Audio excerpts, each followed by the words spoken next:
Nous voici à une nouvelle transmission de l'Institut Vie pour tous. Nous sommes encore dans le cadre du livre de Matthieu et le thème général c'est Alors viendra la fin. Nous voici au message 26. Il partit immédiatement pour faire valoir les talents. La lecture biblique c'est Matthieu 25, 14 à 30.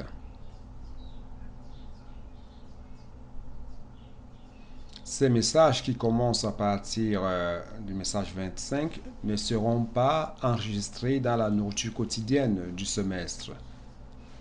Cependant, cela pourrait composer certains livres.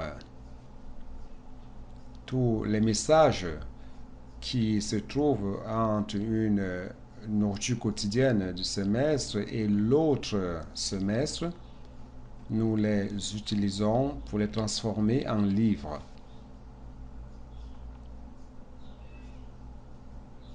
Mais il est important aussi que certaines églises puissent faire leur réunion d'actualisation afin d'actualiser les églises ruminant plus ces messages.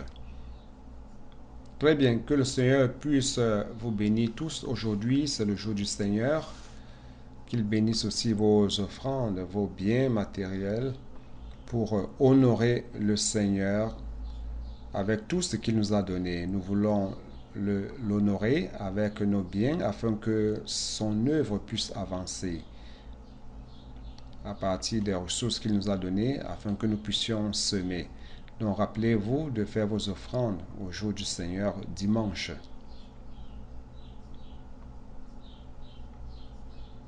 Nous voici au message 26 qui va aborder la parabole des talents qui se trouve dans Matthieu 25, de versets 14 à 30, comme je l'ai dit.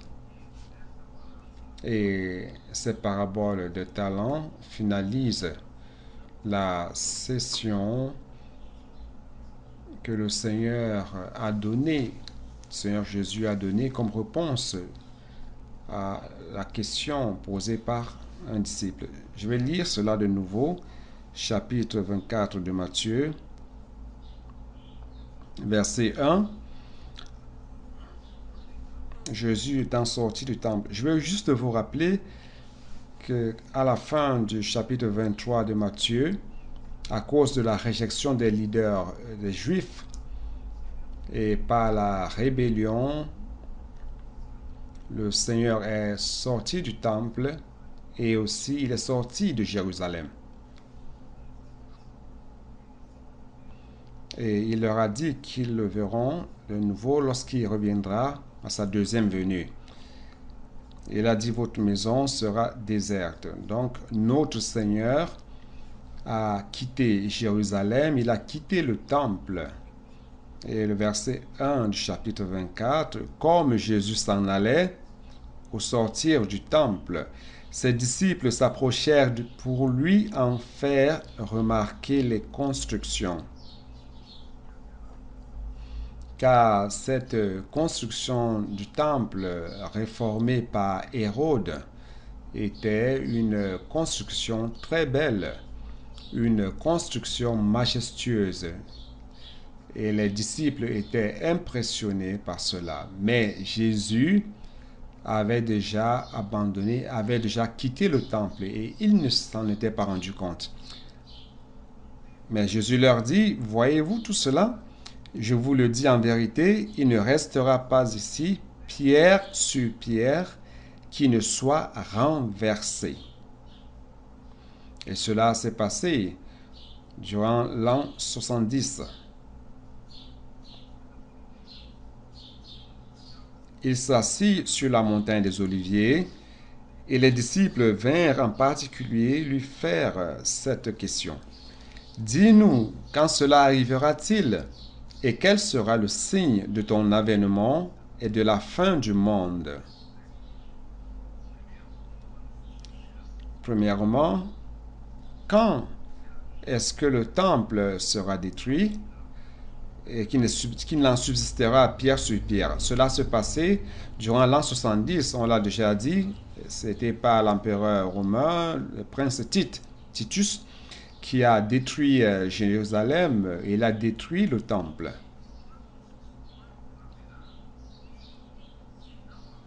Alors, quel signe précédera l'avènement du Seigneur, la deuxième venue du Seigneur et la fin du temps, la consommation des siècles, c'est-à-dire la fin des temps? Alors, Jésus répondit en 3 sessions. Nous l'avons déjà dit. La première session est adressée aux Juifs à partir du verset 4 de Matthieu 24 jusqu'au verset 31. C'est par rapport à la fin des temps, lors de la deuxième venue du Seigneur, et cela, c'est ce qui se passera parmi les Juifs. Et à partir du verset 32 de Matthieu 24, verset 32, jusqu'au chapitre 25, verset 30, c'est la session de la réponse de Jésus sur son avènement et sur la fin des temps pour l'Église.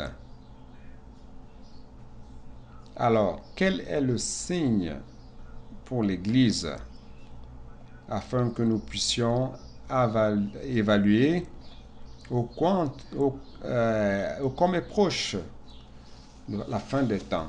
C'est pas la parabole des figuiers. Et la dernière session, c'est au chapitre 25 de Matthieu, verset 31, jusqu'à la fin. Verset 46 se réfère à la fin des temps, ce qui se passera avec les gentils, avec les nations. On va laisser cela pour la semaine prochaine. Donc, par rapport à l'Église, ça s'arrête avec la parabole des talents que nous allons voir aujourd'hui. Et par rapport à l'Église, en rapport à l'avènement du Seigneur, à la fin des temps, Dieu nous a donné la parabole du figuier. Mais je voudrais vous mettre en alerte.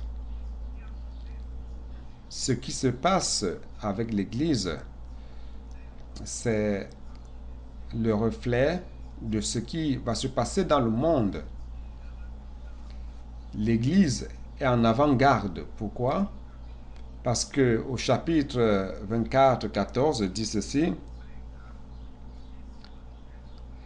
cette bonne nouvelle du royaume sera prêchée dans le monde entier pour servir de témoignage à toutes les nations, alors viendra la fin. Donc, c'est la prédication de l'évangile du royaume par l'Église qui va déterminer la fin, qui va déterminer l'avènement ou la survenue de la fin. Donc, l'Église, selon ce que le Seigneur nous a révélé, nous révélant sa parole, et lorsque l'Église suit, pratiquant la parole avec simplicité et avec obéissance, les choses vont s'accomplir dans la sphère spirituelle et tout ce qui se passe dans la sphère spirituelle s'accomplit dans le monde comme conséquence de l'avancée spirituelle. Donc, frères, nous avons la responsabilité de faire avancer tous les événements du monde. Je ne sais pas si vous vous êtes rendu compte durant ces dernières années, tout ce que nous avons reçu comme révélation du Seigneur par la parole, immédiatement dans le monde, il s'est produit quelque chose, n'est-ce pas?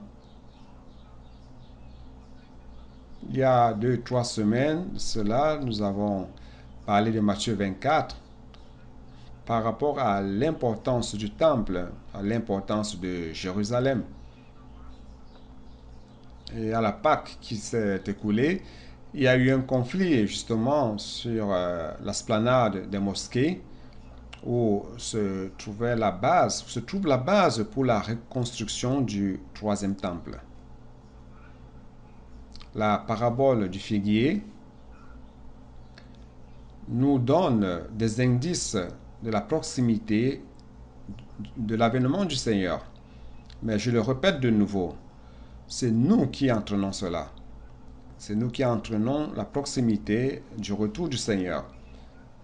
Selon la fidélité de l'Église dans la prédication de l'Évangile, la fidélité de l'Église dans l'édification de l'Église, la fidélité de l'Église dans le secours des personnes dans les rues pour les amener dans la maison de Dieu et prendre soin d'elles. Et à la fin, édifier l'Église du Seigneur comme un lieu de repos de Dieu, un lieu de repos du Seigneur. Depuis 2000 ans que l'Église a été engendrée, ce lieu n'a pas encore été édifié. Et nous avons cette responsabilité, cette mission d'édifier l'Église. Donc, frères, lorsque l'Église accomplit sa mission, prêchant l'évangile du royaume sur toute la terre habitée et édifier l'Église, alors la fin viendra. Je voudrais un peu vous rappeler que lorsque je parle de la fin, en fait, frères, c'est la survenue de la grande tribulation. Et je ne veux pas être ici. Je veux être enlevé avant la grande tribulation. Alors, travaillons, prêchons l'évangile, sauvons les personnes, amenons-les comme matériaux de construction pour l'édification de l'Église. Prenons soin des personnes. Pourquoi? Afin que la survenue de la fin soit possible. Donc, la parabole du figuier nous donne des signes de ô combien la fin est proche.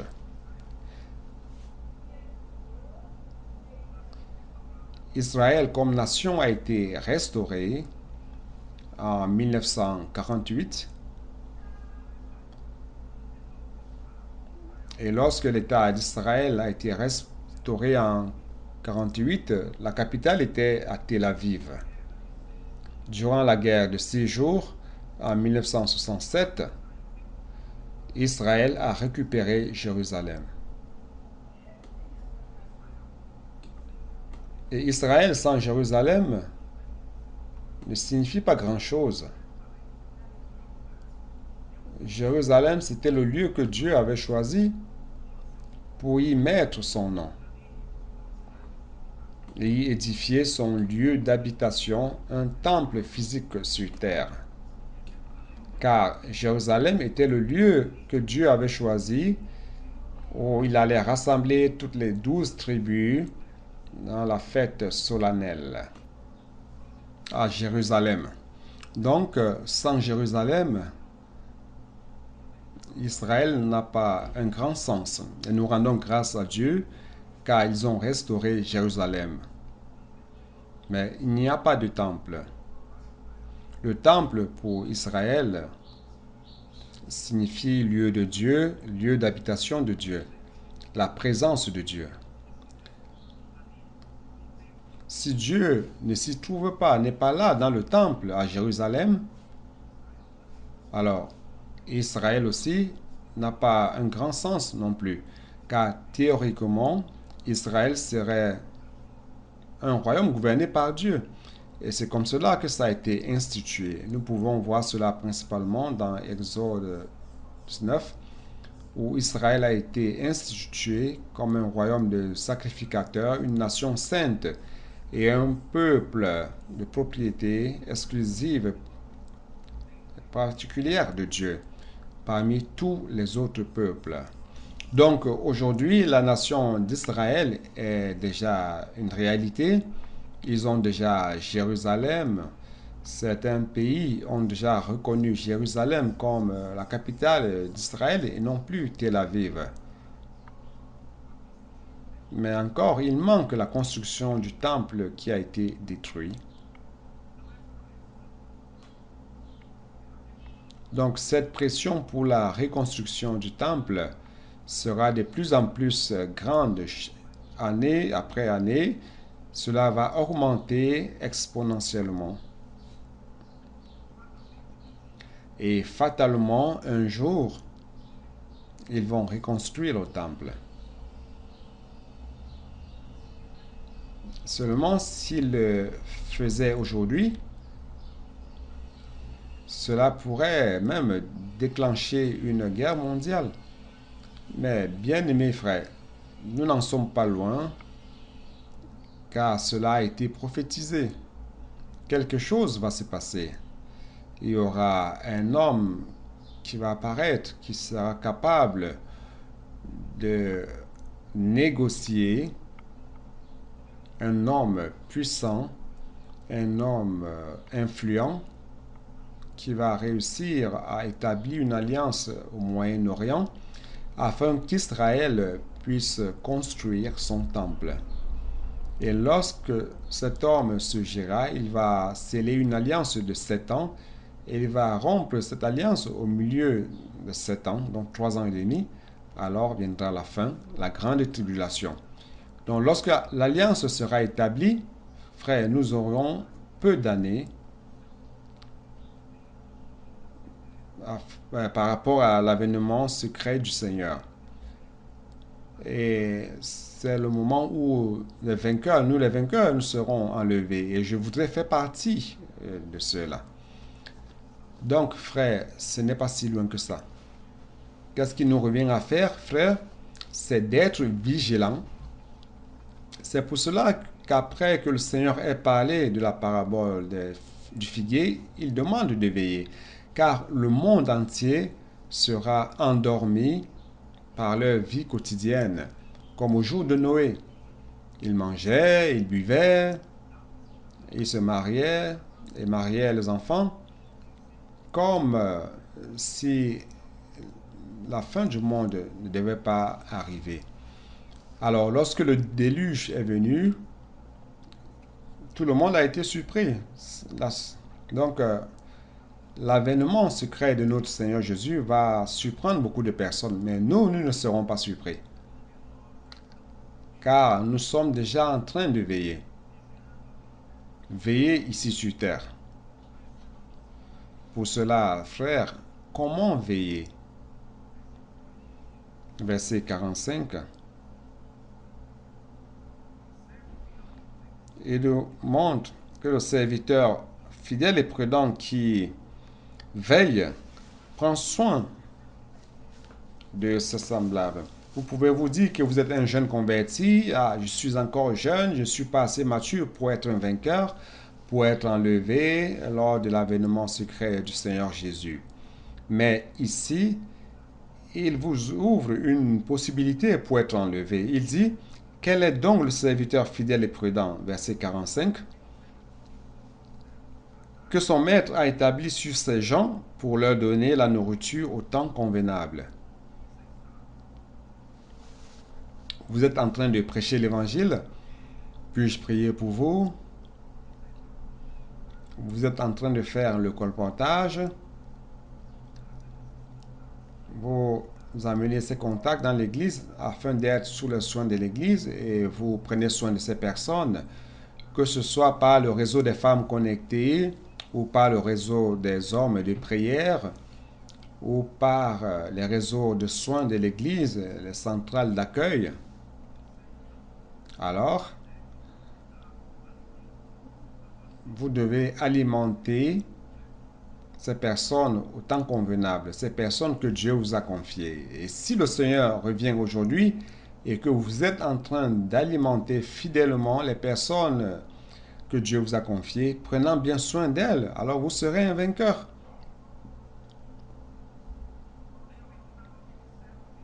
Heureux ce serviteur que son maître à son arrivée trouvera faisant ainsi. Je vous le dis en vérité, il l'établira sur tous ses biens. Et dans la parabole des 10 vierges la semaine dernière, j'ai dit, alors comment veiller? Comment veiller?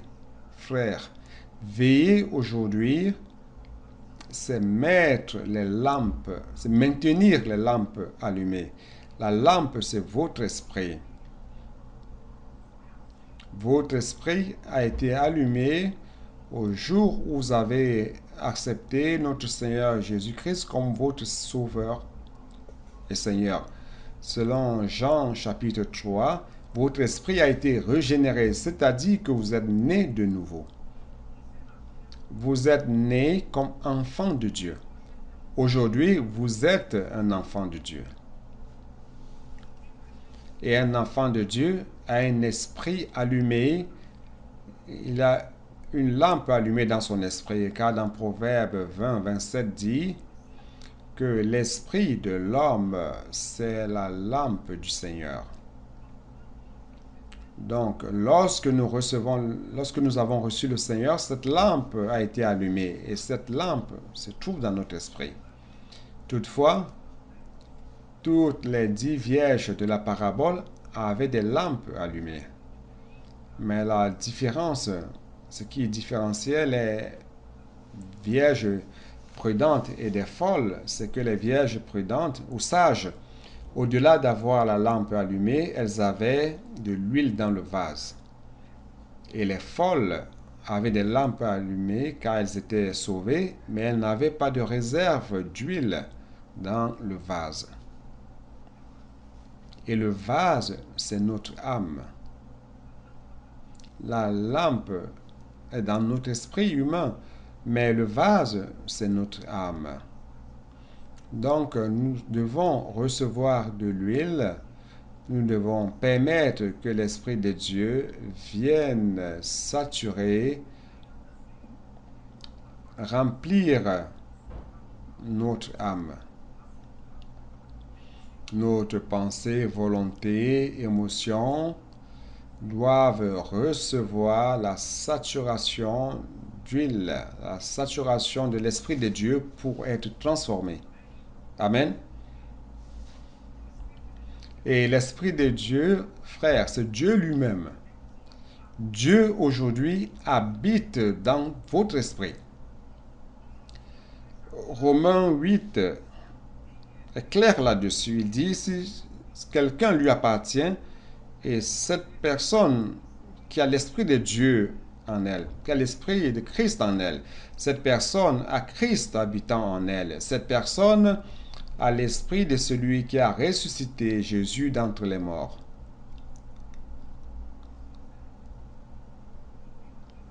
Si vous doutez de cela, lisez à la maison. Je n'aurai pas le temps de vous lire cela. Romains chapitre 8. Je vais lire un peu afin que vous ne soyez pas dans le doute. Verset 9 de Romains 8. Pour vous, vous ne vivez pas selon la chair, mais selon l'Esprit, si du moins l'Esprit de Dieu habite en vous. Si quelqu'un n'a pas l'Esprit de Christ, il ne lui appartient pas. Ça veut dire que vous n'avez pas été sauvé et que vous n'êtes pas enfant de Dieu. Si vous avez accepté Jésus, vous êtes un enfant de Dieu. Si vous êtes un enfant de Dieu, vous avez l'Esprit de Dieu habitant en vous. L'Esprit de Christ, n'est-ce pas? Verset 11. Et si l'Esprit de celui qui a ressuscité Jésus d'entre les morts habite en vous, celui qui a ressuscité Christ d'entre les morts rendra aussi la vie à vos corps mortels par son Esprit qui habite en vous.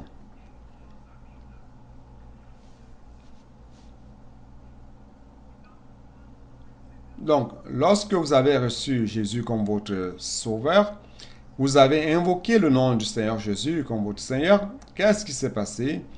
L'Esprit de Dieu, l'Esprit de Christ a commencé à habiter dans votre esprit.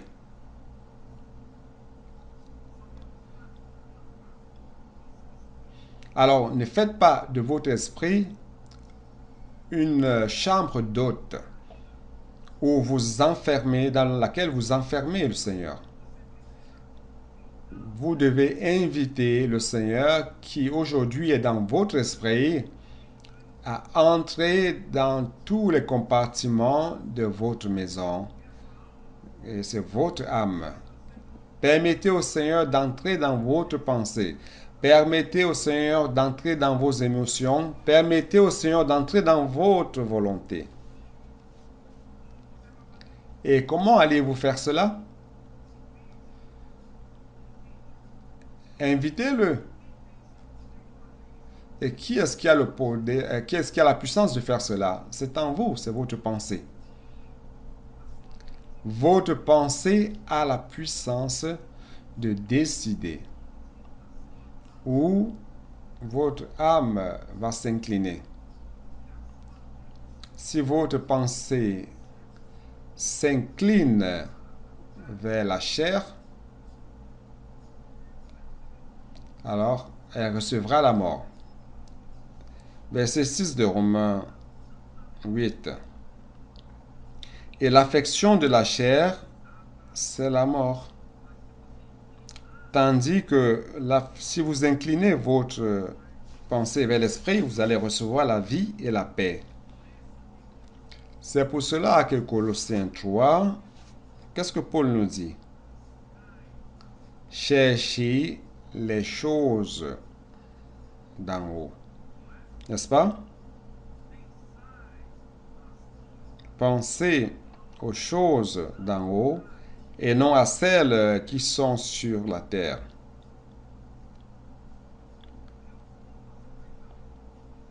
Qu'est-ce qui occupe votre pensée chaque jour? Est-ce que ce sont les choses de la terre? Alors, vous serez en train d'incliner votre pensée vers la chair. Car même votre salut, vous comme être humain ne viviez que selon la chair. Car vous n'aviez pas un esprit régénéré. Donc, vivant avec votre pensée dans la chair, c'est une habitude. Mais après avoir reçu le Seigneur Jésus, vous devez donc apprendre à vivre d'une autre manière. Et non comme vous viviez de manière coutumière. Vous devez mettre votre pensée dans l'esprit. Lorsque vous mettez votre pensée dans l'esprit, alors vous allez recevoir de l'esprit vie et paix.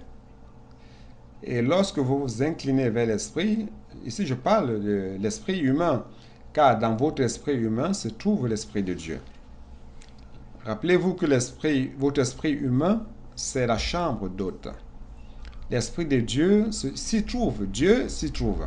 Alors vous devez ouvrir la porte de la chambre d'hôte en inclinant votre pensée vers l'esprit et l'invitant à entrer dans votre salon, dans votre cuisine, dans les compartiments de votre maison, dans votre chambre. Alors, invitons-le, ok? Donc, inclinons notre pensée vers l'esprit. Et l'esprit de Dieu, comme de l'huile, va fluir jusqu'à votre âme. Et cet esprit de Dieu va saturer votre âme, va transformer votre âme. C'est pour cela que Romains 12 dit, transformez-vous par le renouvellement de votre pensée. Alors, Dieu pourra donc occuper votre cœur comme son lieu d'habitation. Il va sanctifier votre âme, il va transformer votre âme, il va remplir votre âme comme son lieu d'habitation. Amen. Alors, comment pouvez-vous faire cela, frères? Verset 14 de Romains 8 dit ceci. Tous ceux qui sont conduits par l'Esprit de Dieu sont fils de Dieu ou enfants de Dieu. Ne soyez pas tout simplement un fils de Dieu par le titre. Ne soyez pas seulement un fils de Dieu juste par le nom, mais soyez un fils de Dieu dans la réalité. Car tous ceux qui sont réellement fils de Dieu ne sont plus guidés par leur chair, ils sont guidés par l'Esprit de Dieu. Donc si chaque jour tu essaies de mettre ta pensée dans l'Esprit, alors tu recevras l'Esprit de Dieu dans ton âme et tu seras guidé par l'Esprit de Dieu. Tu seras réellement un fils de Dieu. Donc tu ne seras pas tout simplement dans l'apparence du royaume des cieux comme les 10 vierges. Mais tu seras comme les 5 vierges folles, mais tu seras dans la réalité du royaume des cieux comme les 5 vierges sages. Alors ne sois pas tout simplement un chrétien de nom, mais un chrétien dans les faits. Un chrétien qui est guidé par l'Esprit de Dieu. Zacharie 4 nous montre comment être guidé par l'Esprit de Dieu, frère. Comment recevoir l'Esprit de Dieu comme huile. Nous avons cette figure des 2 oliviers, des 2 branches, les 2 canaux d'or qui versent l'huile dorée à travers 2 canaux d'or qui représentent les prophètes de Dieu, qui viennent avec la parole prophétique. Frère, je vais rendre cela plus pratique encore. Comment pouvez-vous incliner votre pensée dans l'esprit, permettant que l'Esprit de Dieu entre en vous? Cela peut paraître encore abstrait, mais Zacharie 4 apporte la lumière. Nous pouvons faire cela permettant la parole prophétique entrer en nous. Lorsque la parole prophétique entre en nous, cela vient comme de l'huile dorée. Ça entre en vous et vous allez faire partie de ce vase. Vous vous rappelez que des 2 canaux d'or, l'huile ne va pas directement vers les lampes, vers les chandeliers d'or qui représentent l'Église, mais ça va premièrement dans un vase. Et j'espère que beaucoup qui m'écoutent sont ce vase. Ce vase est formé par ceux qui aiment la parole, par ceux qui ont un amour révérend pour la parole, ceux qui ont de la langue pour la parole, et non ceux qui écoutent le message une fois et disent « Ah, j'ai déjà compris, ça va » et tournent la page. Non. Il s'agit de ceux qui ruminent, ceux qui écoutent de nouveau, jusqu'à ce que la parole soit dans son cœur comme Dieu qui leur parle. Alors nous devons ruminer, frères, nous devons pénétrer dans le fardeau et nous approfondir. Ne soyons pas des chrétiens superficiels. Le monde est rempli de chrétiens superficiels. Que nous soyons des chrétiens qui aiment l'avènement du Seigneur. Celui qui aime l'avènement du Seigneur est celui qui veut presser son retour, prêchant l'évangile du royaume. Alors, vivez avec un esprit contrit, repenti, humble d'esprit, et toujours avec un amour révérent à la parole de Dieu. Car ceux-là comprennent que c'est la parole de Dieu qui accomplit l'œuvre de Dieu.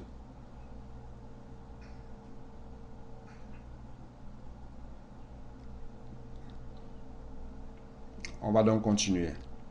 Alors, dans Matthieu 25, 14.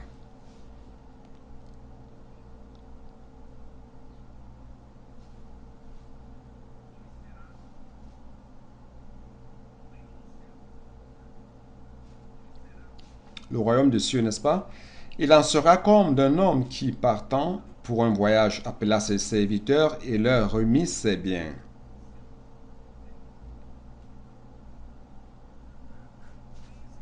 Qui est cet homme? Qui est cet homme qui s'est absenté du pays? Je voudrais vous dire premièrement que cet homme, en grec, c'est anthropos. C'est un être humain.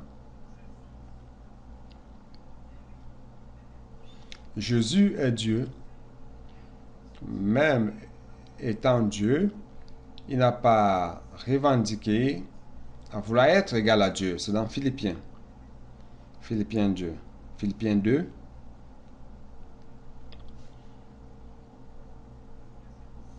Verset 5. Et en vous les sentiments qui étaient en Jésus-Christ, lequel,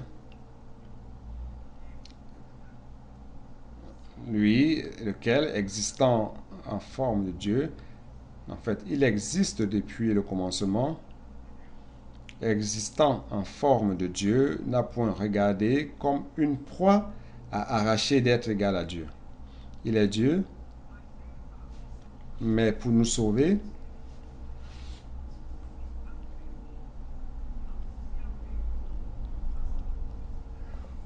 nous sauver, il ne s'est pas accroché à sa position de Dieu. Mais avant, verset 7, mais s'est dépouillé lui-même en prenant une forme de serviteur, en devenant semblable aux hommes et ayant paru comme un simple homme. Cet homme ici, c'est anthropos de nouveau. C'est le même mot grec qui se trouve dans la parabole des talents. Qu'est-ce que cela veut dire? Ici, nous sommes en train de parler non de Jésus comme Fils de Dieu, comme Dieu. Nous parlons de quand il s'est dépouillé de tout. Il n'a pas cherché à être égal à Dieu, mais il s'est humilié, s'est vidé et est devenu un homme. Et il s'agit de cette position. Il est venu sur terre comme cet homme. Il s'est humilié lui-même, se rendant obéissant jusqu'à la mort, même jusqu'à la mort de la croix. Frère, qui est-il? Cet homme est simplement le roi du royaume des cieux. Il est venu aujourd'hui pour fonder le royaume des cieux, qui est son Église, à travers la semence du royaume. Et qu'est-ce que cet homme a fait? Cet homme s'est vidé de lui-même comme Dieu, il devait se vider de lui-même. Et comme homme, il devait s'humilier jusqu'à la mort. Il est devenu obéissant jusqu'à la mort. Frère, si le roi du royaume des cieux a adopté cette posture, quant à nous qui sommes des citoyens du royaume des cieux, ne devons-nous pas adopter cette même position, ce même principe? C'est pour cela, frère, que le royaume des cieux, c'est pour les pauvres en esprit. Heureux les pauvres en esprit, Matthieu 5, verset 3. Le royaume des cieux n'appartient pas aux puissants. C'est pas pour ceux qui sont capables de faire quoi que ce soit. C'est pas pour les riches, c'est pour les pauvres en esprit.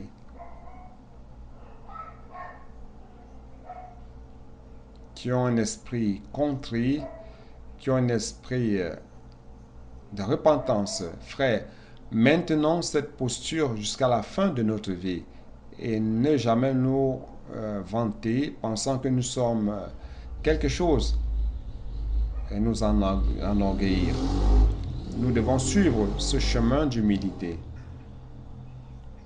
Ce chemin d'humilité de notre roi. Notre roi a adopté ce chemin, se vidant. Nous aussi, nous devons nous vider. Jésus a dit aux disciples, à 3 reprises, il a dit qu'il est nécessaire qu'ils prennent le chemin de la mort et de la résurrection. Je vais vous rappeler cela, c'est dans Matthieu 16 la première fois. Matthieu 16, verset 21.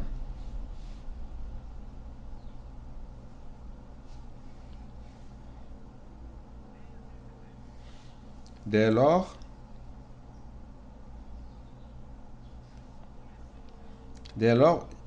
Jésus commença à faire connaître à ses disciples qu'il fallait qu'il allât à Jérusalem, qu'il était nécessaire qu'il allât à Jérusalem, qu'il souffrit beaucoup de la part des anciens, des principaux sacrificateurs et des scribes, qu'il fut mis à mort et qu'il ressuscita le 3e jour.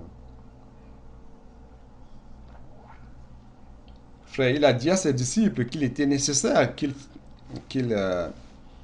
fasse cela, qu'il aille à Jérusalem. Pour eux, il serait resté en Galilée et peut-être au maximum, il serait allé à Béthanie où se trouvaient ses êtres bien-aimés. Pour eux, il ne serait pas allé à Jérusalem. Mais il a dit qu'il est nécessaire qu'il aille à Jérusalem, car s'il ne mourait pas et ne ressuscitait pas, nous n'existerions pas. L'homme n'aurait aucune possibilité d'être racheté.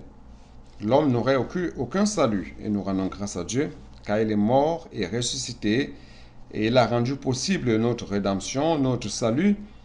Il a engendré l'Église et que l'Église puisse être édifiée. Donc, c'était nécessaire. il était nécessaire qu'il souffre, qu'il aille à Jérusalem souffrir. Il savait qu'à Jérusalem, il n'allait pas être reçu avec tendresse, qu'il allait être reçu avec hostilité, mais il était nécessaire qu'il y aille. Alors la deuxième fois qu'il a parlé de cela, c'est dans Matthieu 17, verset 22.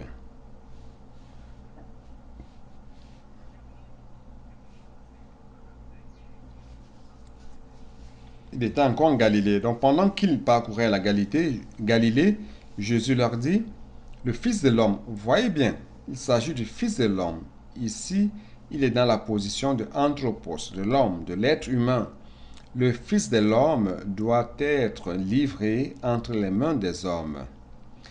Car s'il était venu dans la position de Dieu, personne ne pourrait remettre Dieu aux hommes pour souffrir entre les mains des hommes.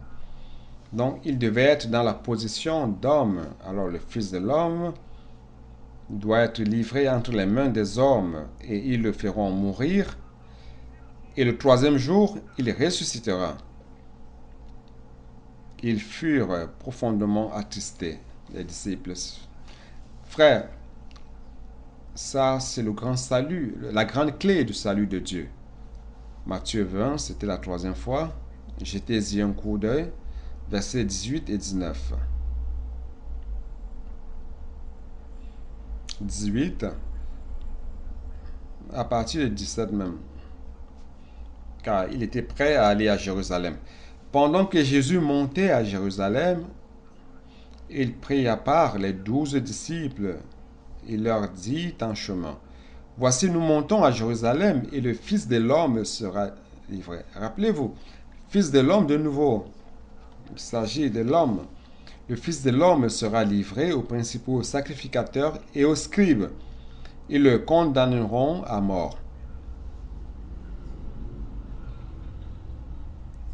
Donc, ceux qui allaient condamner à mort Christ, c'étaient les leaders juifs.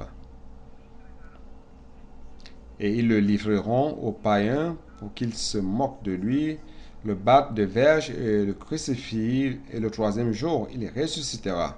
Donc pensez bien, la conspiration pour tuer Jésus a été menée par les leaders juifs. Mais les juifs l'ont remis aux gentils, aux païens, afin qu'ils se moquent de lui, qu'il soit battu de verge, et le crucifient, car les juifs ne voulaient pas faire cela eux-mêmes. Ils ont remis la partie sale de la besogne aux païens. Mais la conspiration est venue des juifs. Donc j'ai voulu vous lire cela, car le Fils de l'homme, comme homme, il devait s'absenter du pays, il devait voyager. Comment allait-il voyager, cet homme? Comment allait-il voyager? Allons voir. Allons parler premièrement de la croix. Pourquoi il était nécessaire que Jésus meure? Parce que à la croix, Jean 19,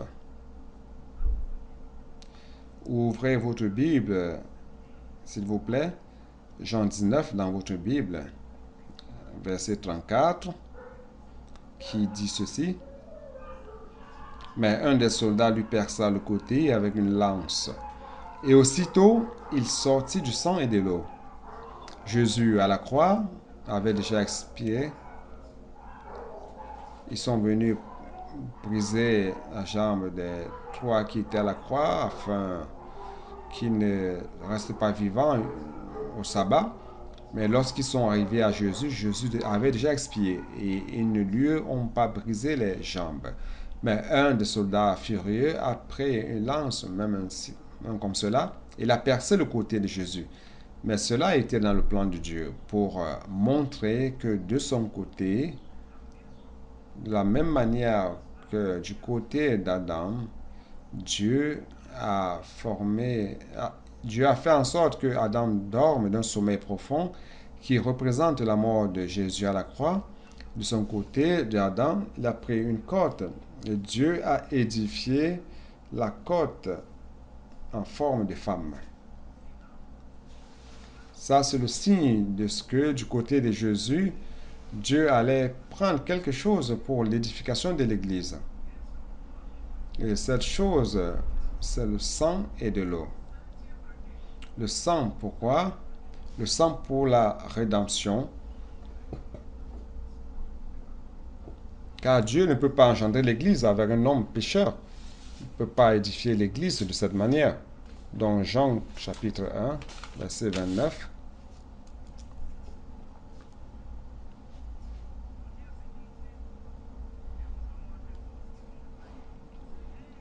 Le lendemain, il vit Jésus venant à lui et il dit, voici l'agneau de Dieu qui ôte le péché du monde.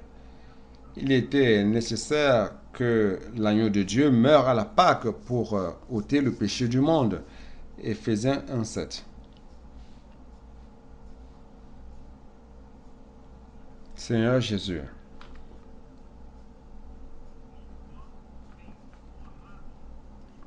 En lui, qui, le bien-aimé de Dieu, en lui nous avons la rédemption par son sang, la rémission des péchés selon la richesse de sa grâce. Donc, son sang a apporté à l'homme la rédemption, le sang. Colossiens 1,14.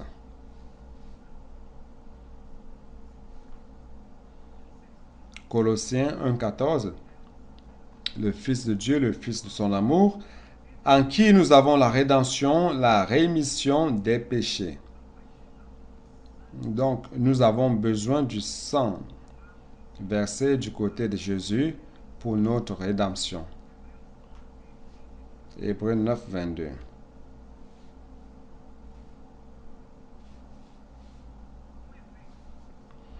Et presque tout, d'après la loi, est purifié avec du sang.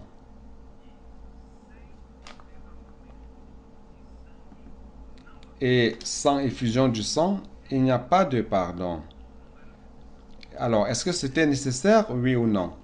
Il était nécessaire qu'il souffrit entre les mains des principaux sacrificateurs et des scribes, qu'il soit mort et crucifié, car le sang versé à la croix, ce sang,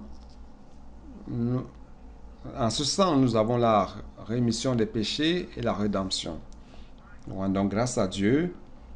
Et c'est aussi pour notre justification. Romains 3, 24. Car si ce n'est pas le sang, pas la rédemption, nous ne serions pas justes devant Dieu. Nous ne serions pas justifiés devant Dieu. Vous comprenez? Donc nous devons être justes devant Dieu et aussi par la rédemption. Romains 3, 24. Et ils sont gratuitement justifiés par sa grâce, par le moyen de la rédemption qui est en Jésus-Christ. Donc, la rédemption par le sang de Christ à la croix, c'est pour nous justifier. Ce matin, nous sommes ici dans cette réunion. En fait, nous sommes dans la présence de Dieu. Nous ne pouvons être dans la présence de Dieu que parce que Christ, par sa rédemption, nous a justifiés.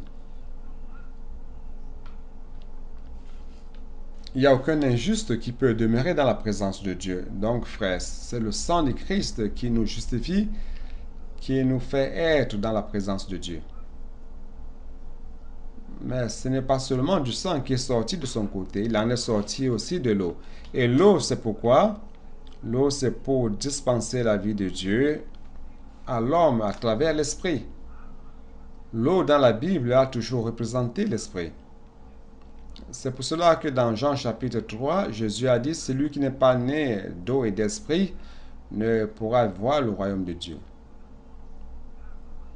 Donc nous rendons grâce à Dieu, du côté de Jésus est sorti non seulement du sang, mais aussi de l'eau. Frères, de l'eau pour que nous puissions entrer dans le royaume de Dieu. Allons lire Jean 3.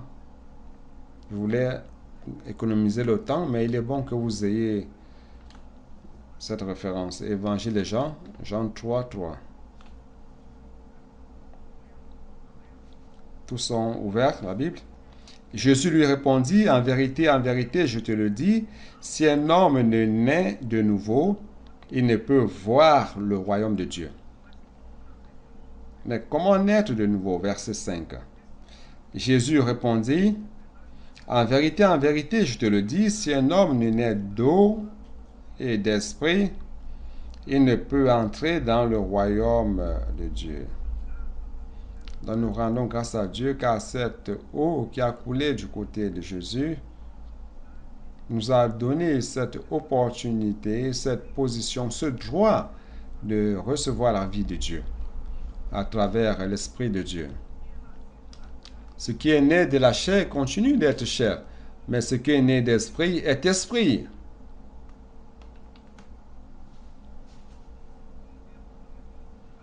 Certains, de manière erronée, prêchent l'incarnation pour purifier l'homme, pour améliorer l'homme. Frère, toutes les incarnations qui se prêchent par-ci par-là, aucun homme n'a été amélioré, frère. Frère, il n'existe pas d'incarnation. Chacun ne vit qu'une seule fois et ne meurt qu'une seule fois. Car s'il est né de nouveau dans la chair, il continue à être la chair. Il n'y a qu'un seul moyen, c'est de naître d'esprit. Alors comment naître d'esprit? C'est naître d'eau, qui est sorti du côté de Jésus, qui dispense la vie de Dieu en nous. J'ai dit cela, oui ou non?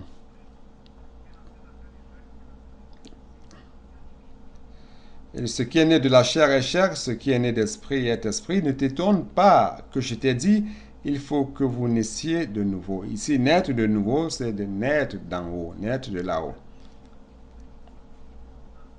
Ne t'étonne pas que je t'ai dit, il faut que vous nassiez de nouveau, non de la terre, de la chair, mais d'en haut.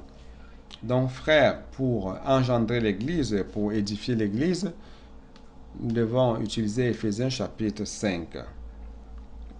Jetez un coup d'œil dans votre Bible, Éphésiens chapitre 5, qui montre de l'eau de nouveau. Ici, il applique l'eau à la parole. Éphésiens chapitre 5, verset 25, qui dit ceci. Marie, aimez vos femmes comme Christ a aimé l'Église et s'est livré lui-même pour elle. Christ s'est remis à l'Église, versant son sang pour la rédemption de l'homme et pour justifier l'homme devant Dieu. Mais non seulement cela, il en est sorti aussi de l'eau de son côté pour dispenser la vie de Dieu à l'homme. Frère, Christ a aimé l'Église et a fait cela pour nous. Il s'est remis lui-même pour l'Église. Pourquoi? Afin de la sanctifier. Frère, nous avons encore beaucoup de la nature charnelle en nous. Nous avons encore beaucoup de la nature pécheresse. Nous avons encore de la nature du vieil homme. Nous avons encore beaucoup de la nature de la vieille création. Dieu veut changer notre nature. Il veut mettre sa nature sainte en nous. Ça, c'est le processus de sanctification. Dieu est en train de nous sanctifier. Chaque jour qui passe, plus de nos éléments sont remplacés par les éléments saints de Dieu. Ça, c'est le processus du métabolisme spirituel. Donc, comment Dieu nous sanctifie? Allons continuer à lire. Afin de la sanctifier par la parole, après l'avoir purifiée par le baptême d'eau. Donc, Dieu nous sanctifie par le lavage d'eau, par la parole. Donc, la parole apporte l'esprit. La parole prophétique, c'est cette huile qui apporte l'Esprit de Dieu à l'intérieur de nous. Donc cette parole nous lave comme eau. Cette parole nous sature avec l'huile de Dieu, l'Esprit de Dieu. Frère, Vous voyez comment il est important d'aimer la parole, de vivre par la parole. Et la parole accomplit l'œuvre de Dieu parmi nous. Quelle est la finalité de tout cela? Un jour, il veut présenter l'Église prête qui va s'épouser, qui va se marier à lui, une épouse, afin de faire paraître devant lui cette Église glorieuse, prête, édifiée, sans tache, ni ride, ni rien de semblable, mais sainte et irrépréhensible. Frère, c'est cela que Dieu est en train de faire avec nous. Et il reviendra bientôt. Et ce processus doit terminer. Coopérons avec le Seigneur pour terminer ce processus. Comme Dieu a fait dormir Adam, je l'ai dit, il a pris une côte et il en a édifié une femme. Et à la croix, il a fait mourir Jésus. Et de l'eau qui est sortie de son côté a produit l'Église. Et il édifie l'Église par la parole et l'esprit. Donc, durant la scène de la Pâque, lorsque Jésus a montré qui était le traître, vous vous rappelez cela, c'est dans Jean chapitre 13. Ouvrez votre Bible de nouveau, s'il vous plaît. Jean chapitre 13.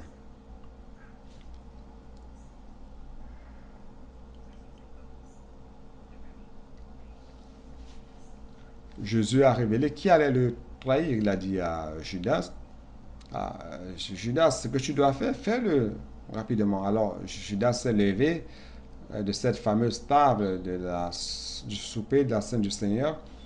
Et il est parti. Ils ne sont restés que les 11. Et quand il est parti, Jésus a dit ceci. Attendez, je vois où ça se trouve. Chapitre 13, verset 31. Lorsque Judas fut sorti, Jésus dit, maintenant le Fils de l'homme a été glorifié et Dieu a été glorifié en lui. Si Dieu a été glorifié en lui, Dieu aussi le glorifiera en lui-même et il le glorifiera bientôt. C'est-à-dire que il était bien proche du moment de sa crucifixion.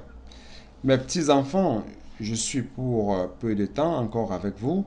Vous me chercherez et comme j'ai dit aux Juifs, vous ne pouvez venir où je vais. Je vous le dis aussi maintenant. C'est pour cela que dans la parabole des talents, il dit un homme qui a voyagé, qui s'est absenté du pays. Donc il devait s'en aller. C'est quoi ici, aller du Seigneur, s'en aller? Qui le sait? Il devait s'en aller, c'est-à-dire qu'il devait mourir, vous comprenez? C'est pour cela qu'au chapitre 14, verset 1, comme ils étaient tristes, sachant que Jésus allait mourir, les disciples étaient tristes. Et Jésus dit que votre cœur ne se trouble point. Croyez en Dieu et croyez en moi. Il y a plusieurs demeures dans la maison de mon Père. Si cela n'était pas, je vous l'aurais dit. Je vais vous préparer une place. Ici, quand il dit je vais, ça veut dire mourir. Je vais mourir avec comme objectif de vous préparer une place, car dans la demeure de mon Père, il y a plusieurs. Dans la maison de mon Père, il y a plusieurs demeures. Et lorsque j'irai dans la crucifixion à la mort, je vous recevrai en moi-même, afin que où que je sois, que vous y soyez aussi.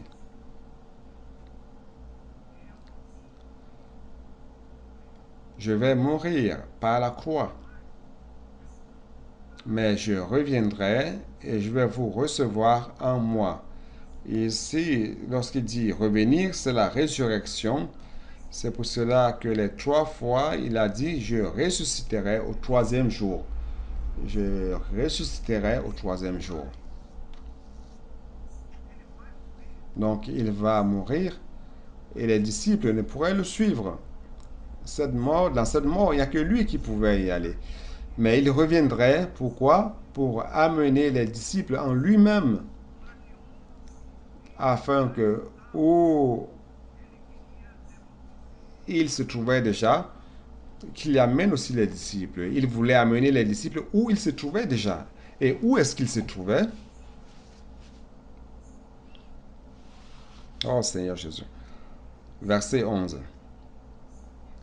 Croyez-moi, je suis dans le Père, et le Père est en moi. Croyez du moins à cause de ses œuvres. C'est-à-dire que Jésus avait toujours été dans le Père. Jésus ne s'était jamais séparé du Père. Jésus et le Père sont un et qui ne peuvent être séparés, n'est-ce pas? Mais où se trouvait Jésus était dans le Père. Jésus était dans le Père. Mais Jésus, dans la chair, ne pouvait pas encore mettre les disciples qu'il aimait dans le Père. Vous comprenez? Donc il était nécessaire qu'il meure et qu'il ressuscite. Et ainsi, il pourrait recevoir les disciples en lui. Et les disciples seraient aussi dans le Père à travers lui. Vous comprenez? N'est-ce pas?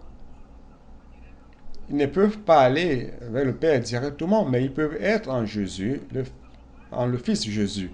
Et comme Jésus est dans le Père, nous sommes aussi dans le Père. Oh Seigneur Jésus.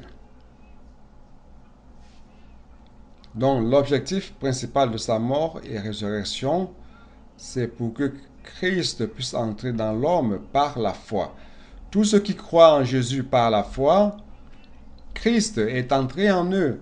Et non seulement cela, Christ est entré en eux pour habiter et donner de la vie à l'homme. Frère, cela c'est dans Romains 8, versets 9 à 11. Je l'ai déjà lu.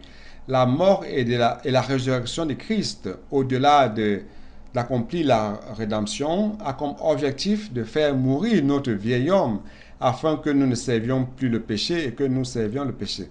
Romains 6, 6 à 10. Vous pouvez voir cela à la maison, je dois courir un peu. Donc il était nécessaire qu'il meure. Maintenant, quand est-ce qu'il a engendré l'Église? Attendez, il y a quelque chose que je n'ai pas encore dit. Lorsque Jésus est mort,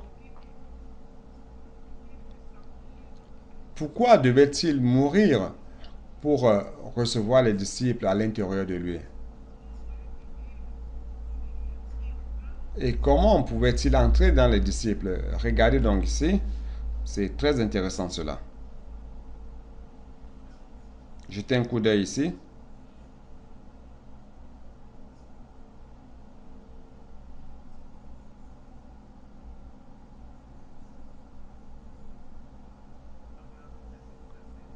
Jetez un coup d'œil à partir du verset 16 de Jean 14.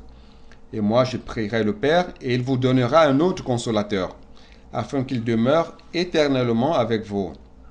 Jésus dans la chair ne pouvait pas être éternellement avec nous, les hommes, mais il devait s'en aller afin que le Père envoie un autre consolateur qui sera avec nous tout le temps, jusqu'à dans l'éternité. Et cet autre consolateur, c'est qui? C'est l'Esprit de vérité que le monde ne peut recevoir parce qu'il ne le voit point et ne le connaît point.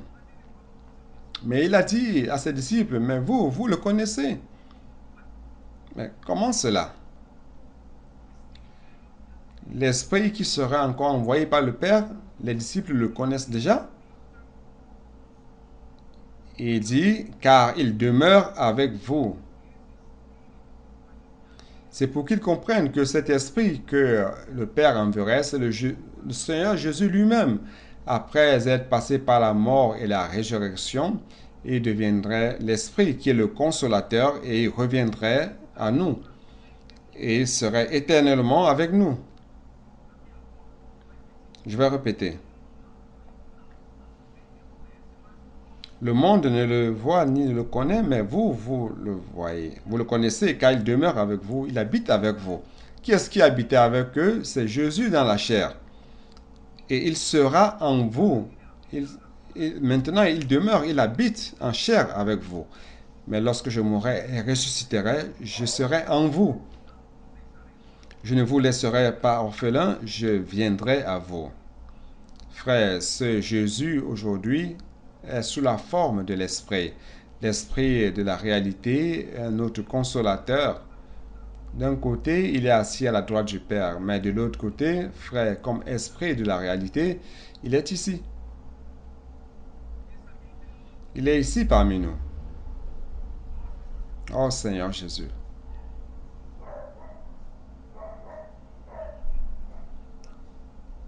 Donc au jour de la Pentecôte, j'oublie toujours de lire ce verset. Dans Jean chapitre 20, comment Jésus est-il entré dans les disciples? Jean 20, verset 19. Le soir de ce jour, qui était le premier jour de la semaine, les portes du lieu où se trouvaient les disciples étant fermées à cause de la crainte qu'ils avaient des Juifs. Jésus vint, se présenta au milieu d'eux et leur dit, « La paix soit avec vous. » Et quand il lui dit cela, il leur montra ses mains de son côté. Les disciples furent dans la joie en voyant le Seigneur. Je ne sais pas si vous me comprenez. Lorsque Jésus est mort et ressuscité, son corps a été transfiguré. Son corps est devenu un corps de la résurrection. Mais en même temps, ce corps, vous pouvez le toucher. N'est-ce pas? Ici, il dit qu'il a montré les mains et il a montré aussi son côté. Il pouvait montrer cela. Mais il n'avait plus un corps matériel. Ce n'était plus un corps matériel. Il est apparu au milieu du lieu où ils étaient. Et après, il s'en est allé, il a disparu, frère. Il n'avait pas besoin qu'on l'amène en voiture ou en cheval, car il avait un corps de gloire. Et nous, frères, lors du royaume millénaire, si nous sommes des vainqueurs, nous allons régner avec Christ dans la partie céleste et aussi avec ce nouveau corps que nous allons recevoir. Un corps immatériel sans masse. Vous savez, ce qui nous pèse ici sur Terre à cause de l'action de la gravité, c'est la masse, c'est le matériel. Ou le matériau. Un jour, nous n'aurons plus ce matériau. Alléluia. Alors que dit Jésus en ce moment? Jésus leur dit de nouveau, « La paix soit avec vous. Comme le Père m'a envoyé, moi aussi je vous envoie. » Frère, comme il est important que nous soyons envoyés pour prêcher l'Évangile. Et après ces paroles, il souffla sur eux et leur dit, « Recevez le Saint-Esprit. » Il est sorti de Jésus un souffle, et ce souffle est allé jusqu'aux disciples, et ils ont reçu le Saint-Esprit. Donc cet esprit de vérité, cet autre consolateur, est venu lorsque Jésus est ressuscité. Le Père a envoyé et il a soufflé cela dans les disciples. Les disciples ont reçu l'Esprit Saint en eux. N'est-ce pas merveilleux, frère? Aujourd'hui, ce Jésus vit en vous comme esprit. Il est en vous. Amen. Donc, frère, au jour de la Pentecôte, chapitre 2 des Actes, je n'ai pas beaucoup de temps de parler de cela, car je dois terminer, mais je dois parler encore de certaines choses importantes. Au jour de la Pentecôte, l'Esprit Saint est descendu sur eux et tous se sont remplis d'Esprit Saint. Vous vous rappelez de cela? Et au chapitre 8 des Actes, ainsi l'Église a été engendrée publiquement.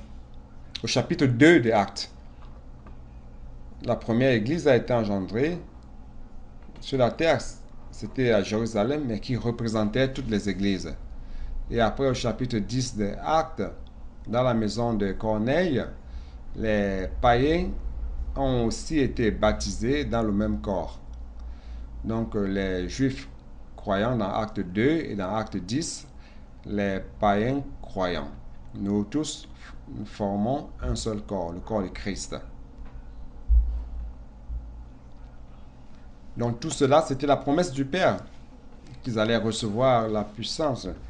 Acte 1, verset 4. Allons lire. Seigneur Jésus.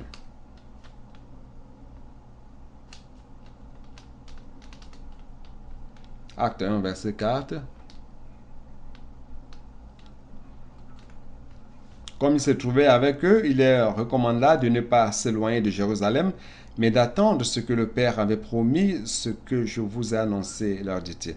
Verset 8, mais vous recevrez une puissance. Frère, cet Esprit Saint qui est descendu sur eux, le souffle de Jésus a fait en sorte que Jésus lui-même, comme Esprit Saint, est entré dans les disciples. Mais au jour de la Pentecôte, l'Esprit Saint est descendu sur eux pour leur donner la puissance. La puissance pourquoi? Verset 8. Mais vous recevrez une puissance, le Saint-Esprit survenant sur vous, et vous serez mes témoins à Jérusalem, dans toute la Judée, dans la Samarie et jusqu'aux extrémités de la terre. D'un côté, nous devons recevoir Jésus comme Esprit Saint, comme vie, comme Dieu lui-même à l'intérieur de nous, comme vie, afin que je puisse vivre, comme essence. Mais de l'autre côté, l'Église doit recevoir l'Esprit Saint comme puissance. Puissance pourquoi? Pour prêcher l'Évangile, pour être des témoins. Donc, bien-aimés frères, vous qui sortez dans les rues, qui prêchez l'Évangile, puis-je prier pour vous, qui faites le colportage, sachez que vous sortez avec puissance que Dieu vous a déjà donné. Il a donné cela à l'Église. Amen. Dans Luc 24, 46 à 49, dit qu'il doit être revêtu de la puissance d'en haut pour prêcher au nom de Jésus la repentance pour la rémission des péchés à toutes les nations, commençant par Jérusalem. Donc, il ne s'agit pas seulement de rester parmi les Juifs, mais c'est de Jérusalem vers toutes les nations. Donc, retournons à Matthieu 25. Je dois parler de quelque chose d'important ici. Matthieu 25. Oh Seigneur Jésus. Verset 14.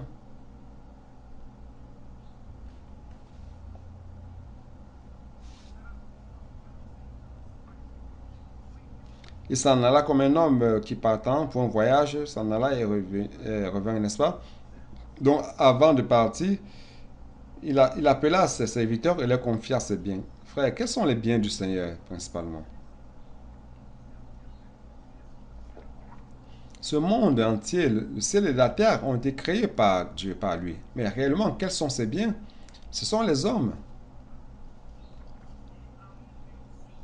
Il donna 5 talents à l'un, 2 à l'autre, et un au troisième, à chacun selon sa capacité.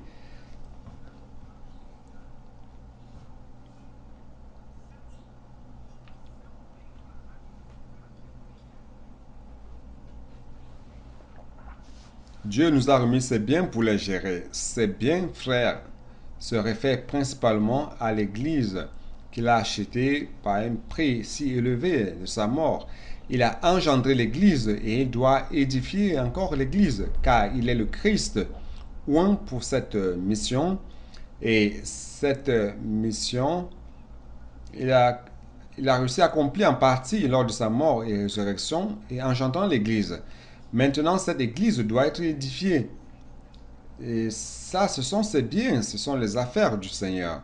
Dieu a des affaires qu'il a remis à son Fils pour l'exécuter et le Fils, par sa mort et résurrection, a engendré l'Église. Mais les affaires ne sont pas encore prêtes. Nous devons édifier l'Église. Alors, il nous a remis cela entre nos mains. Frère, qui veut être serviteur du Seigneur? Tous ne veulent pas être des serviteurs du Seigneur. J'espère que vous voulez être un serviteur du Seigneur. Alors le Seigneur a remis les talents à ses serviteurs pour pouvoir gérer ses biens, pour édifier l'Église. Donc frères, c'est pour cela que nous devons aller dans les rues, prêcher l'Évangile, apporter du matériau pour édifier l'Église. Nous avons vu dans Matthieu 16, de 16 à 18, que le Père a confié à loin de Dieu qui est Christ et au Fils de Dieu vivant l'édification de l'Église et que cette Église soit édifiée de manière à ce que les portes du Hadès ne prévalent point contre l'Église édifiée. Ça, c'est la tâche du Fils et aujourd'hui, il nous a remis ses biens.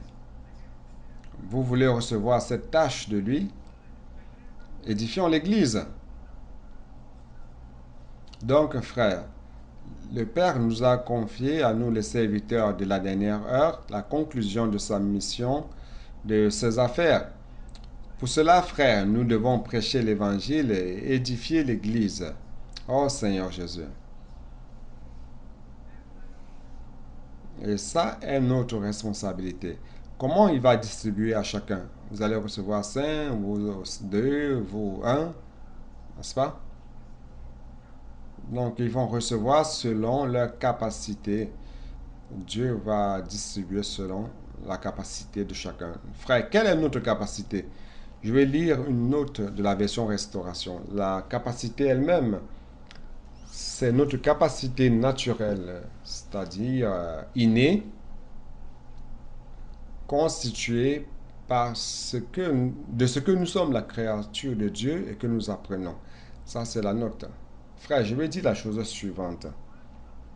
Une partie de notre capacité est innée. Elle naît avec nous. Et une autre partie vient de ce que nous apprenons tout au long de la vie.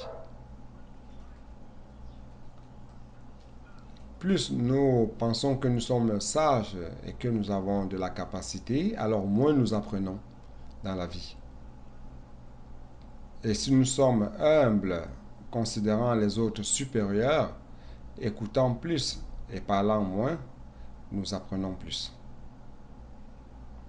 Il y a les gens qui n'apprennent jamais, qui parlent beaucoup, n'est-ce pas? Et personne n'aime qu'on parle de leurs défauts, de notre insuffisance, n'est-ce pas? Nous n'aimons pas cela. Mais frère, il est bon d'écouter. Il y a les hommes, lorsque vous parlez de ses défauts, ils se justifient. Il a tout un tas d'arguments pour se justifier. Il n'accepte rien de vous. Une personne comme cela ne peut jamais apprendre. Apprenons à avoir de l'humilité pour pouvoir apprendre. Frère, apprenons. Il y a les gens qui parlent tout le temps et n'apprennent jamais. Nous devons apprendre. Et en deuxième lieu, profitons de toutes les opportunités pour augmenter notre capacité. Il est clair que ce que Dieu nous a donné avec notre naissance est important. Mais ce que vous pouvez ajouter encore est encore plus important. Ce que Dieu vous a donné lors de votre naissance ne dépend pas de vous, c'est Dieu qui vous a donné. Mais à partir de là, ce que vous allez acquérir dépend de vous. Vous pouvez chercher cela, frère. Donc, si nous avons l'opportunité, vous qui êtes jeunes, adolescents, enfants qui m'écoutez, si vous êtes en train de recevoir une éducation formelle, cherchez à vos capacités, cherchez à bien apprendre. N'apprenez pas seulement pour avoir de bonnes notes ou pour passer de classe en classe. Essayons d'augmenter ce vase, la capacité de ce vase.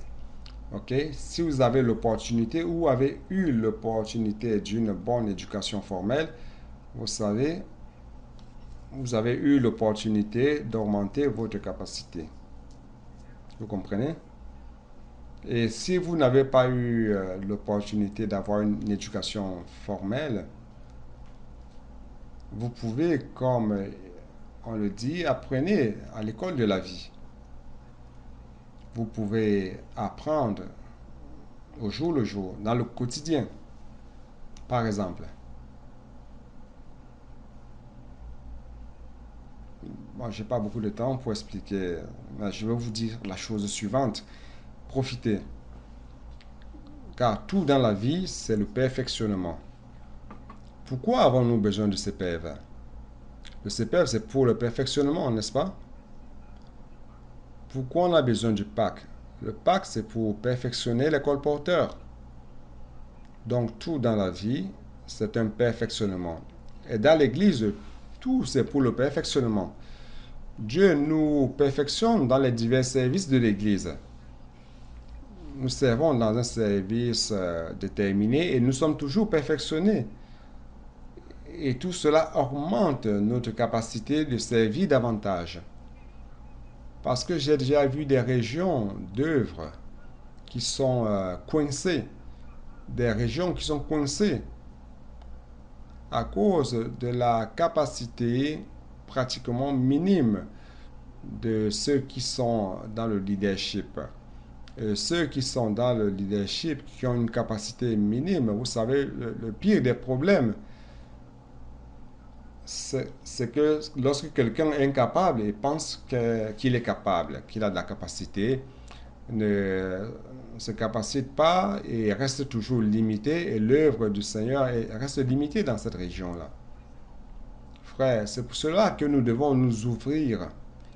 Si je n'ai pas la capacité, frère, je dois, vous savez,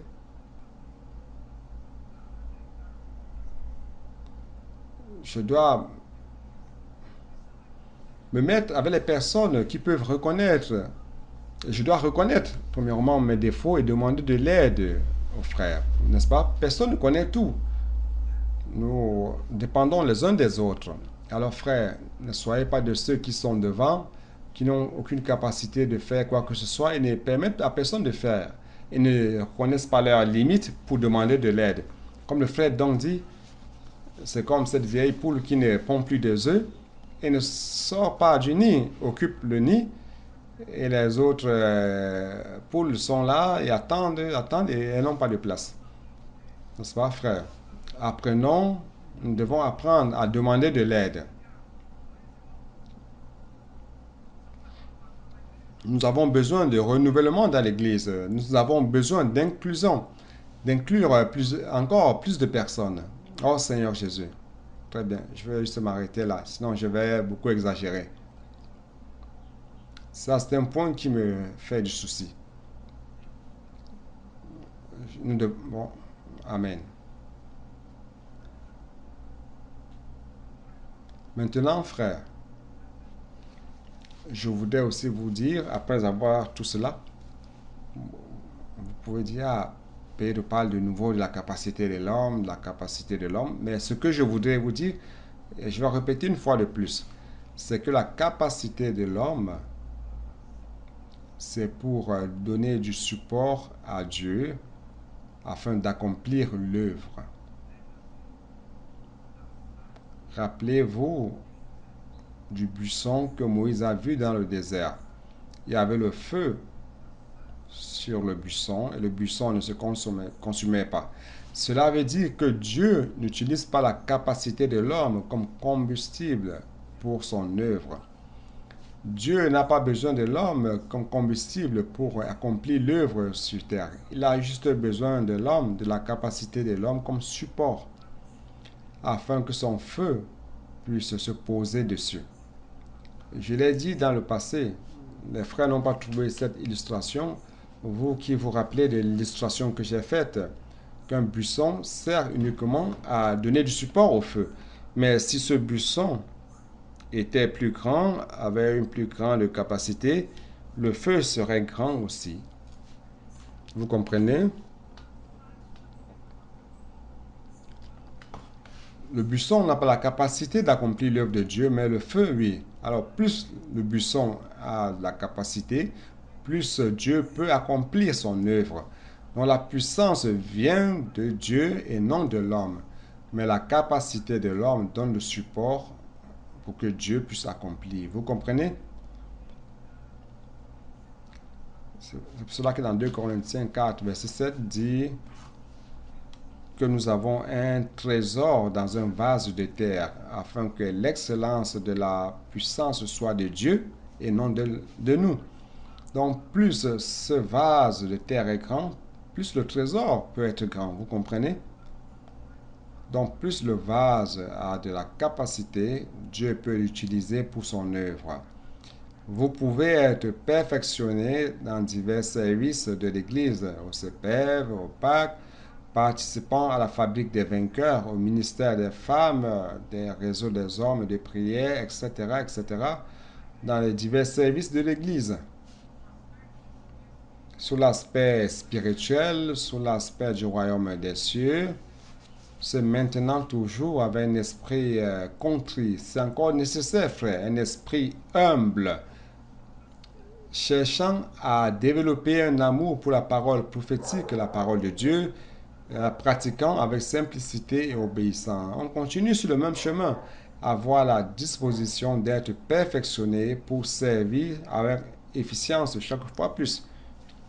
Développer l'amour pour les personnes avec compassion et d'éducation pour prendre soin d'elles, pour promouvoir l'édification de l'Église. Frère, ça, ce sont nos biens que le Seigneur nous a confiés. Et un talent, je vais lire rapidement, un talent était équivalent à 145 kilos d'argent ou 6000 dinars de l'époque, dinars romains. Un dinar, c'était le salaire d'un travailleur par jour quotidien. Donc, on payait le soldat romain, on payait un soldat romain un dinar par jour. Ce serait 6000 jours de travail d'un soldat de cette époque-là. Je ne vais pas calculer combien ça donne, mais 1 kilo d'argent aujourd'hui, ça vaut combien? 20 avril, quand j'ai préparé ce message, c'était le 20 avril. La cotation internationale d'un kilo d'argent, c'était 3783 réals dans la cotation internationale. Donc, un talent au jour d'aujourd'hui, un talent seulement. Celui qui a reçu un talent, il aurait reçu 170 238 réals. Est-ce que ça permet de faire des affaires, oui ou non? On peut faire des affaires avec cela. 160 000, un talent. 170 000, pardon, un talent. Donc, celui qui a reçu 2 talents a reçu le double, 340 000 et quelques réals. On peut faire des affaires avec cela, oui ou non? Et celui qui a reçu 5 talents, oui, 851 000, presque 1 million de réals. On peut faire des affaires avec cela, n'est-ce pas? Et la somme utilisée, la référence du marché international. Mais si vous allez dans le marché libre pour comprer une barre d'argent, ça coûte plus. 1 kilo, c'est 10 000 réals. Pardon, presque 10 000, 9 000 et quelques. Donc, un talent, ça veut dire 450 000. Si vous recevez maintenant, aujourd'hui, 450 000, vous pouvez en faire des affaires, oui ou non? Et pourquoi ce serviteur d'un talent a intérêt? Disant que le Seigneur est cruel et sévère et tout cela. Ce qui est bien, c'est que celui qui a reçu un talent est allé immédiatement négocier. Celui qui a reçu les talents, les 5, est allé négocier. Celui qui a reçu les 2 aussi a gagné autre 2. Les termes utilisés dans cette parabole, ce sont les termes des hommes d'affaires. Il a confié ses biens, faire valoir, et faire les comptes, tout cela, ce sont les affaires. Frère, vous devez comprendre que nous sommes impliqués dans les affaires de Dieu. Malheureusement, frère, à partir du 2e siècle, le clergé a commencé à prendre forme et il y a eu des séparations entre les clergés et les ouailles. Donc à partir de cela, seuls ceux qui étudiaient pour être formés comme membres du clergé pouvaient comprendre les choses de Dieu et les autres, non. Cela fait en sorte que l'Église a cheminé vers Thyatire. J'ai parlé de cela lorsqu'on a traité de cette Église. Et ils sont arrivés au fond du puits. Les membres du corps du Christ n'ont plus de lieu pour exercer leurs fonctions. Mais nous rendons grâce à Dieu, car Dieu, au 15e siècle, au 16e siècle, a commencé à restaurer l'Église. Et puis après, on a eu l'Église à Sardes. Mais après, ils ont pris tous les vices de l'Église de Thyatire et ont continué avec la formation du clergé. Les leaders des églises devaient faire la théologie systématique.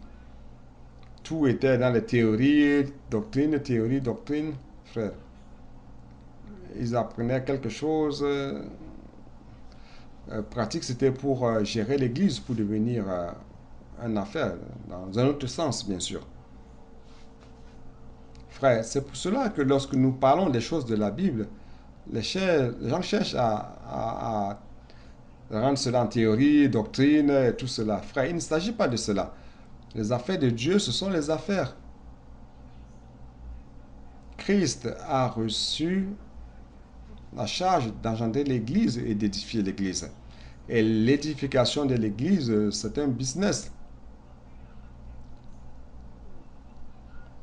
N'ayez pas la pensée d'un doctrinal théorique.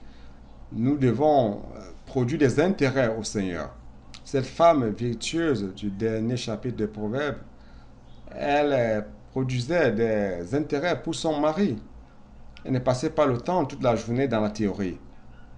Elle faisait du lin, elle faisait des tissus, prenait soin des enfants, plantait de la vigne, sortait pour aller faire du commerce, vendait, achetait. Elle était une femme d'affaires. Matthieu 13. Allons-y, Matthieu 13. La parabole qui correspond à l'église à Philadelphie. C'est la parabole verset 45. Le royaume des cieux est encore semblable à un marchand qui cherche de belles perles. Il a trouvé une perle de grand prix et il est allé vendre tout ce qu'il avait et l'a acheté. Frère, nous devons laisser de côté ces choses de théologie. Au temps de l'église de Philadelphie, il ne s'agit pas de Philadelphie. Le temps de l'église de Philadelphie, c'est faire les affaires de Dieu, donner du bénéfice à Dieu. Allons dans les rues. Allons prêcher l'évangile. Apporter des personnes à l'église. Allons prendre soin d'elles. Allons les alimenter par la parole. Les faire croître avec l'église étant sanctifiée, n'est-ce pas? Édifiée. Et ramener le Seigneur avec une église édifiée. Lorsque le Seigneur, dans l'Ancien Testament, le peuple d'Israël était sa vigne, il allait dans la vigne pour chercher des fruits et il n'y avait pas de fruits. Frère, durant 20 siècles de l'histoire de l'Église, combien de temps a-t-on donné du fruit au Seigneur? Frère, il est temps de donner du fruit au Seigneur. Allons dans les rues, prêcher l'Évangile, apporter des personnes, prenons soin d'elles, édifions ces personnes avec nous. Frère, c'est cela, donner du bien au Seigneur, c'est ça, édifier.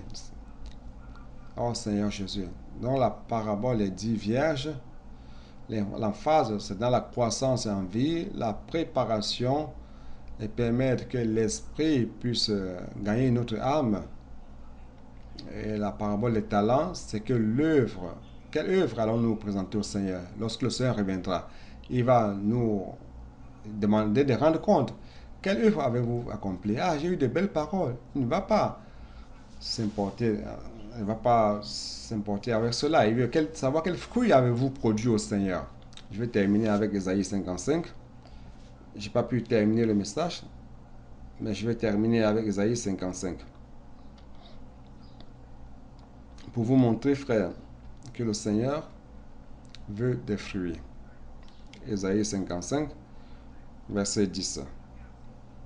Comme la pluie et la neige descendent des cieux et n'y retournent pas sans avoir arrosé, fécondé la terre et fait germer les plantes, sans avoir donné de la semence au semeur et du pain à celui qui mange. Le ciel envoie la neige et le soleil sur terre. Ce n'est pas pour construire des belles maisons près des lacs et dire, ah, quel beau panorama. Lorsque Dieu envoie la pluie, c'est pourquoi? C'est pour arroser la terre, pour féconder la terre, pour produire des fruits, pour donner de l'aliment aux hommes, pour donner des semences à ceux qui s'aiment. Est-ce que c'est différent lorsque Dieu envoie la parole? Lorsque Dieu envoie la parole, c'est pourquoi? C'est pourquoi on reste près d'un beau lac pour contempler la parole. Oh, quelle belle théologie! Quel beau message. C'est pas pour cela.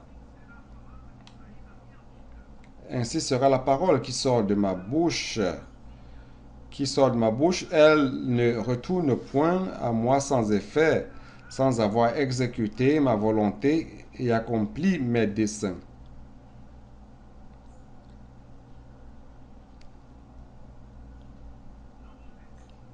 je n'aurai pas le temps de terminer cette parabole, mais j'espère que vous avez compris le fardeau, frère.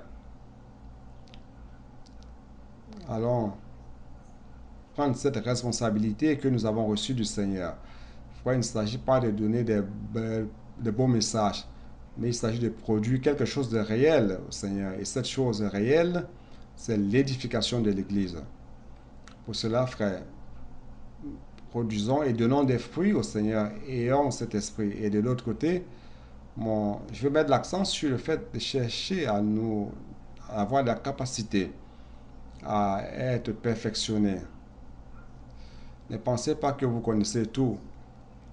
Ayons l'humilité suffisante de demander de l'aide des frères, demander le perfectionnement des frères, et toujours avec un esprit d'apprentissage, toujours apprendre. Et ces jeunes adolescents qui sont en train d'étudier, profitez de l'éducation formelle pour vos capacités. Si vous n'avez pas l'opportunité aussi, profitez de toutes les opportunités de votre vie pour vos capacités, afin que Dieu vous utilise davantage. Jésus est le Seigneur. Amen.